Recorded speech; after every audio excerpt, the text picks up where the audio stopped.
multipliés sur la face de la terre, et que des filles leur fut née, les fils de Dieu virent que les filles des hommes étaient belles, et ils en prirent pour femmes parmi toutes celles qu'elles choisirent.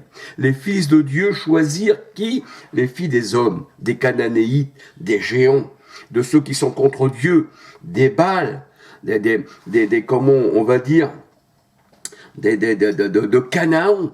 De Canaan, c'était les Géants, ça représente les ennemis de Dieu, ça représente là où Christ a trouvé, qu'a été crucifié en tant qu'homme. Jérusalem qui tue les prophètes, Canaan, Galates 4.21 Galates 4.21 à 31, Apocalypse 11.8, Cham, Canaan, parce que Cham, lui, il a monté avec son père, Noé, mais ensuite Cham, il y a eu Canaan, c'était encore une lignée, bien que là, le Seigneur, il dit, puisque les hommes ont pris, les fils de Dieu ont pris les filles des hommes, c'est-à-dire des géants, je détruirai, le monde, et ils seront dans le déluge, alléluia. Et là, on voit que le Seigneur, ne veut pas que nous nous marions, c'est-à-dire aux religions qui représentent les femmes, les assemblées des morts, parce que la prostituée mène à l'assemblée des morts, et elle a une lèvre doucereuse, alléluia. Et là, nous voyons dans Genèse 6, les fils de Dieu virent que les filles des hommes étaient belles, et elles prirent pour femmes parmi toutes celles qu'elles choisirent. Et là, on voit que les fils de Dieu, c'est les fils de l'Éternel, alléluia. Deutéronome 14, verset 1, Job 38, verset 7, Psaume 82, verset 6, et Osée 1, verset 10, Matthieu 5, verset 9. Donc, quelqu'un qui appartient au Seigneur, il peut pas être parmi les femmes étrangères, parce que on voit que les femmes étrangères dans la parole de Dieu, comme on va le voir, te détournent, et après tu vas adorer, tous les faux dieux, tout ce qui se trouve dans le monde, parce que la femme, ça représente les assemblées, et la femme du Christ, c'est l'Église, mais celle-ci, ce n'est pas, une prostituée, elle est sans tache, sans ride, Éphésiens 5, 26, 27, elle est vierge, alléluia, elle a un seul époux, c'est l'Éternel, Ésaïe 54, verset 5, 2 Corinthiens 11, verset 2, alléluia, pardon. Et là, nous voyons en voyant cela, les fils de Dieu virent que les filles des hommes étaient belles, et ils prirent des femmes parmi toutes celles qu'ils choisirent. Alors là, l'Éternel dit, mon esprit ne restera pas toujours dans l'homme, car l'homme n'est que chair, et ses jours ne seront que 120 ans. Ça veut dire, l'homme n'est que chair, il ne recherche que les choses de la terre, il recherche que les assemblées terrestres. Colossiens 3, verset 1, 2, 3, il ne pense qu'aux choses de la terre. Le Seigneur dit, vous êtes dans les lieux élevés. On ne fait plus partie d'en bas, on ne fait plus partie de la terre. Éphésiens 2,6, alléluia.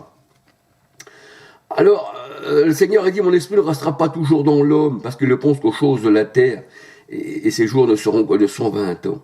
Et c'est pour ça que le Seigneur a dit, dans Genèse 6, 4, les géants étaient sur la terre en ce temps-là.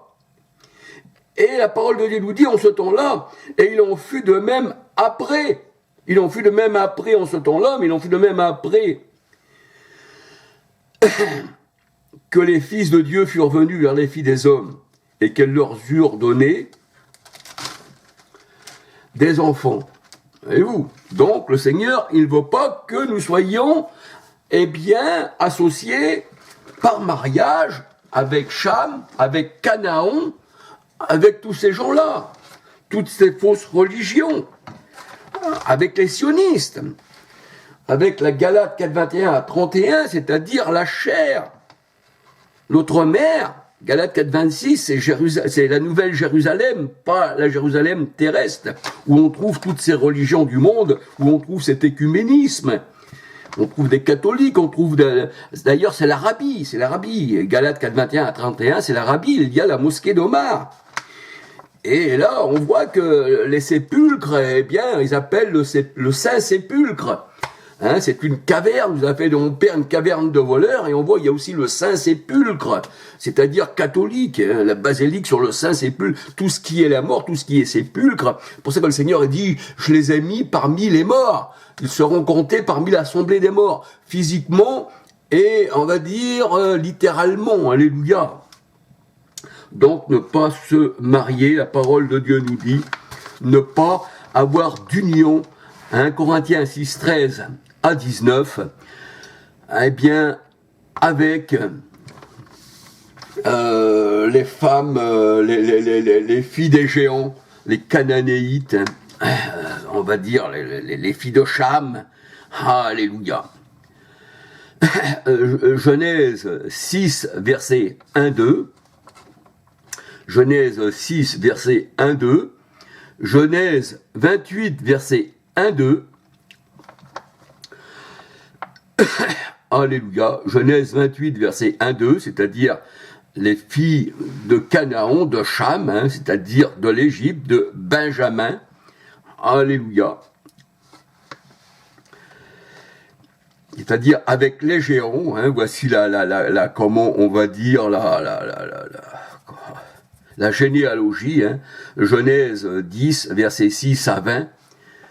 On voit que c'est Cham, c'est Ismaël, c'est Canaan, et tous ces gens-là, le Seigneur, eh bien, cette race-là, hein, parce que c'est une race qui gouverne le monde, c'est la pyramide, c'est les sionistes, c'est les khazars, c'est les grands de ce monde, et puis il y a aussi derrière tout ça, il y a aussi les rois et les grands de ce monde, c'est-à-dire les ministres, tous ceux qui suivent. Hein, c'est pour ça qu'on dit que le diable, il a aussi ses ministres. Alléluia, et qui se déguisent en anges de lumière, ils vont font croire que c'est la lumière, ils vous donnent de fausses religions, parce que le ministre des cultes en France, c'est le premier ministre, hein, je dirais le premier sinistre plutôt. Eh bien voilà, c'est une race de géants, ce sont des hommes hautement élevés, alléluia. Hein, c'est Canaan, hein, Exode 34, versets 11 à 16, hein, alors pas prendre de leurs filles, pas la parole de Dieu, elle dit pas d'union avec ces gens-là. Josué 23, verset 11, 12, 13. Genèse 24, verset 3, 4. Alléluia.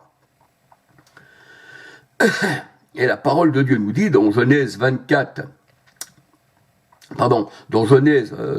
verset 1, eh bien, en Canaan, Genèse 24, verset 3-4, Genèse 37, verset 1, Canaan, l'Égypte, on vit en immigré. C'est pour ça que Abraham disait, eh bien, qu'il vivait dans ce pays en immigré. Il attendait la cité du Dieu vivant qui ne fait pas partie de ce monde, la nouvelle Jérusalem. Je crois qu'on peut voir cela dans Hébreux 11, il me semble, ou Hébreux 12, hein, si on lit les chapitres, alléluia. Pourquoi? Parce que le Seigneur, il dit que Canaan, c'est la malédiction. Canaan, c'est la malédiction. Alléluia. Japheth et Shem, eh bien, Sem, c'est le véritable hébreu, c'est des sémites, alléluia. Canaan, c'est pas sémite. Mais Japheth habitera dans les tentes de Sem. Ça veut dire que la tente, c'est nous. Alléluia. Parce que Japheth, c'est les îles. Alléluia. C'est les païens. Alléluia. C'est pour ça que la parole de Dieu, elle dit, les îles entendront parler de toi, ô Éternel. Alléluia. Et la parole de Dieu a été jusqu'aux extrémités de la terre. Et là, nous voyons que eh bien, Canaan, dans un sens spirituel, puisque c'est une race de géants, une race qui est contre Dieu, qui s'élève de tout ce qui est Dieu, eh bien, le Seigneur, il dit, je l'ai maudit. Il a vu la nudité de son père. Alléluia. Gloire au Seigneur. Genèse 9, versets 21 à 27. Donc, Canaan, spirituellement, qui représente la race de géants, de ceux qui s'élèvent au-dessus de Dieu, Mais il ne faut pas confondre aussi que Canaan, parmi les Canaans, il y avait parmi Canaan, les enfants, il y avait des Cananéites, hein, les femmes cananéites. Il y avait le Cananéite aussi qui suivait le Seigneur Jésus-Christ. Ça veut dire que le Seigneur l'a dit, faites de toutes les nations des disciples. Mais là, je vous parle dans un sens spirituel. Alléluia. Hein, qui a appelé, eh bien, symboliquement, l'Égypte, qui est Cham, qui est Galates 4:21 à 31, qui est le mont Sinaï, mais c'est symboliquement. Alléluia. Donc, il faut regarder les choses spirituelles comme le Seigneur parle spirituellement. Il ne parle pas charnellement. C'est un langage spirituel pour les hommes spirituels, nous dit la parole de Dieu. Dans 1 Corinthiens 2, quand on regarde dans la parole de Dieu, or nous avons la pensée du Christ, et qui connaît les choses de Dieu, si c'est né l'Esprit de Dieu, et qui est aussi, qui connaît les choses de Dieu, que celui qui veut révéler, eh bien, qui est le Père et le Fils, nous dit la parole de Dieu, dans Matthieu 11, versets 25, 26, 27, donc il faut une révélation pour connaître qui est le Père, qui est le Fils. Si on n'a pas la révélation, les hommes ils vont dire Jésus n'est pas Dieu, Jésus n'est pas ci, Jésus. Voilà. Alors ça veut dire que parce qu'ils connaissent pas. Mais le Seigneur il dit à vous, il vous a été donné de comprendre les paraboles dans Matthieu 13 qu'on regarde. Mais aux autres, le Seigneur dit je leur ai bouché les oreilles, donc ils ne peuvent pas comprendre. Ça sera des balbutiements. Alléluia. Voilà. Alors ne pas prendre. Eh bien, sinon vous êtes en condamnation, spirituellement. Genèse 9, 21, 27, c'est-à-dire la condamnation de Canaan, de Cham. Alléluia. Et on voit que les femmes, eh bien, le roi, même le roi Salomon, eh bien, il y a beaucoup de femmes, et il a été détourné par ses femmes, il a adoré les faux dieux. Un roi 3, 1. Un roi 11, verset 1 à 11. Un roi 16, verset 30 à 33. Alléluia. Ne prenez pas de femmes parmi les Benjamites. Parce que Benjamin, c'est Canaan. Benjamin, c'est Saül. Et on peut dire aussi que Paul, Philippiens 3:5, c'était aussi un solite. Il faisait partie des solites. Alléluia. Il faisait partie des solites.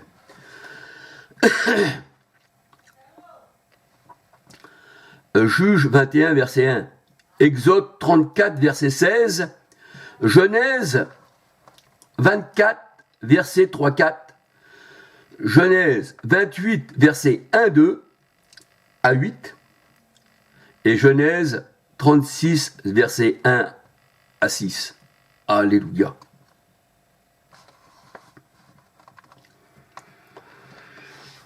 Alors il est vrai que toutes ces femmes étrangères, toutes ces filles, toutes ces femmes, on va dire, étrangères,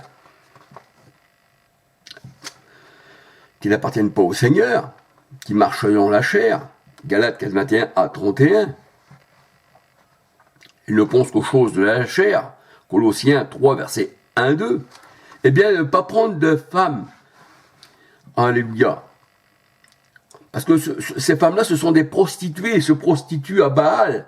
Et les Baal aussi, on voit que c'était de la famille, eh bien, du roi Saül. Les Baal, les Kish Baal, on disait les Kish Baal. Je parle dans mes autres vidéos, dans les dernières, les géants. Alléluia.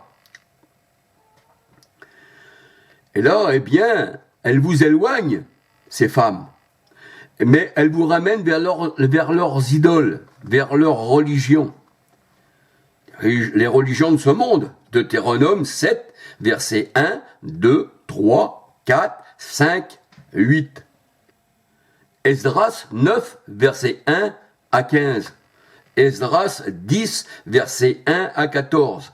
Néhémie 13, versets 23 à 31. Alléluia. Alors bien qu'il y ait eu le déluge et que le Seigneur, eh bien,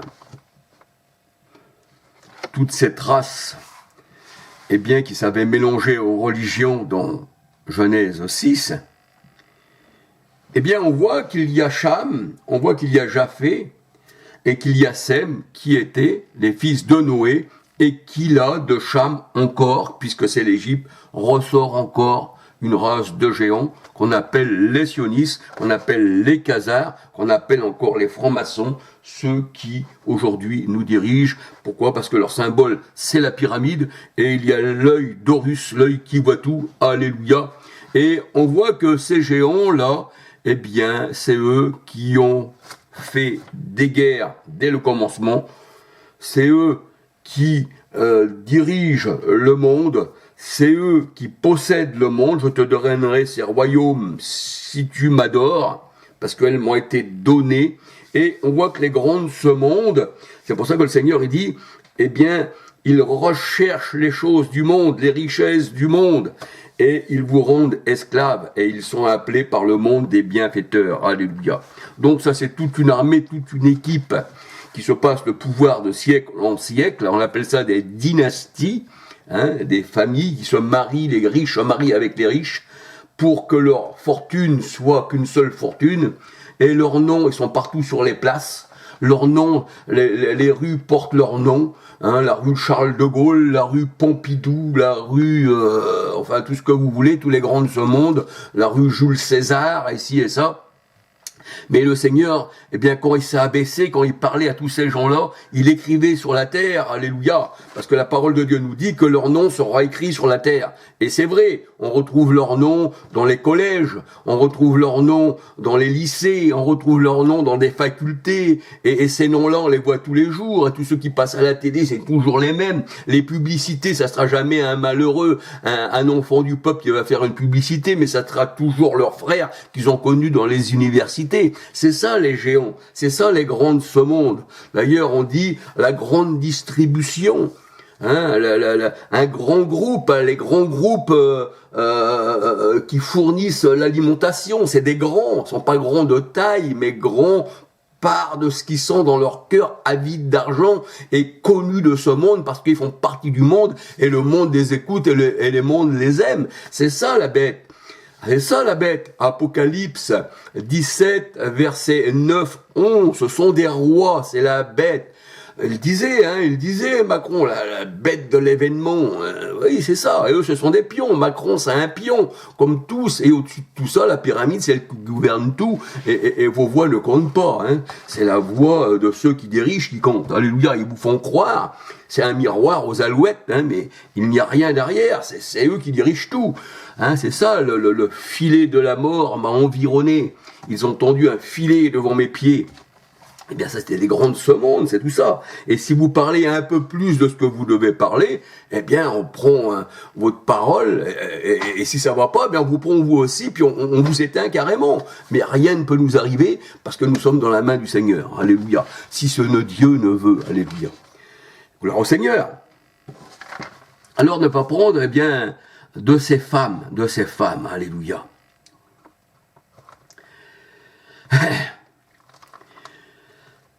Alors c'est vrai que il y a eu des grands, il y a eu un déluge, mais la parole de Dieu nous dit, il n'y a rien de nouveau sous le soleil. Tous les fleuves vont à la mer. Alléluia. Et ce qui s'est fait se fera, a toujours été. Ecclésiaste 1, verset 1 à 11. Tous les fleuves vont à la mer. Les fleuves représentent les hommes. La mer aussi représente les nations, les foules. Apocalypse 17, 1, 15. Mais tout ça, ça va à la mer. Tout ça, ça va dans ce lieu. Comme les cochons qu'on plongeait dans la mer. Ça représente les hommes méchants, les cochons qu'on plongeait dans la mer. Les Hébreux, au temps de Moïse, la Bible, elle dit, ils plongèrent dans les eaux. Tout ce qui plonge, hein, c'est comme ceux qui font des baptêmes, des faux baptêmes, qui n'ont même pas compris ce que ça veut dire, le baptême.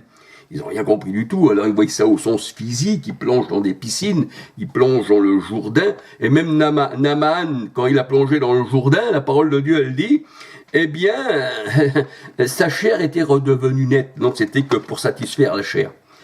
Alors, ça c'est faux, ils comprennent pas la parole du Seigneur, parce que le Seigneur leur a fermé les yeux, les oreilles, et il leur a fermé l'esprit, mais quand il a soufflé sur ses disciples, dans Jean 20, 22, il leur ouvrit l'esprit pour qu'ils puissent comprendre les Écritures. Et on voit que Paul, quand il était chez les pharisiens, il avait les yeux fermés, mais quand il a rencontré le Seigneur, dans Acte 9, eh bien, le Seigneur lui a fait tomber les écailles. et il a rejeté les pharisiens, et il était devenu, les pharisiens étaient devenus ses ennemis, alléluia. Hein, il cherchait à le tuer, ces pharisiens. Et c'est pour ça que cette mauvaise herbe, là, vous pouvez l'enlever, elle revient toujours. Elle revient toujours, se sont livrés, c'est les fils des géants, c'est les fils de malédiction. Genèse 9, versets 21 à 27, Matthieu 13, versets 38-39, le champ c'est le monde, il y a aussi le champ de Dieu, défrichez-vous un champ nouveau, c'est ça c'est le champ de Dieu, ôtez les pierres de votre cœur, parce que ton cœur c'est une pierre. Ézéchiel 36, versets 25, 26, 27, je vous donnerai un cœur nouveau et un esprit nouveau, et vous vivrez, dit l'Éternel. Matthieu 13, versets 38, 39. Ne pas semer parmi les épines, alléluia, parce que le sol c'est l'homme, hein, parce qu'il y a un bon sol qui reçoit la bonne semence, mais il y a un mauvais sol qui est un désert, et qu'il n'y a pas d'eau, qui représente l'Esprit Saint, et qui rien ne pousse, alléluia. Donc, le sol, la parole de Dieu nous dit, c'est un désert. Alléluia. Le sol te donnera des ronces et des épines. Et le cœur de l'homme est comme un buisson des ronces et d'épines. Et le faux prophète, aussi la parole de Dieu nous dit, dans Matthieu 7, 15 à 20, c'est un buisson d'épines. Et les épines, la parole de Dieu nous dit, ce sont les hommes qui crèvent les yeux. Ils veulent te crever les yeux pour pas que tu voies la lumière du Christ, mais ils ne le peuvent pas, alléluia, comme ils ont crevé les yeux à Samson, alléluia. Nombre 33, verset 55, Matthieu 14, Nombre 33, 55. Oui, Nombre 33, 55, Matthieu 7, verset 15 à 20. Alléluia. Alors, je ne veux pas aller plus loin, c'était simplement pour rajouter un peu à la parole de Dieu, alléluia. Si vous voulez la vie, n'allez pas dans l'assemblée des morts, n'allez pas chez les Cananéens, selon la chair, n'allez pas dans ces géants, là, de ces orgueilleux, hein, qui veulent parler de la part du Seigneur, mais qui parlent simplement de leur propre front, de leur propre fond, et dans le fond de leur cœur, il n'y a pas le Seigneur. Alléluia, parce que Christ habite dans nos cœurs, et il a circoncis nos cœurs, et s'il l'a circoncis, c'est pour y habiter. Parce que s'il y a des ténèbres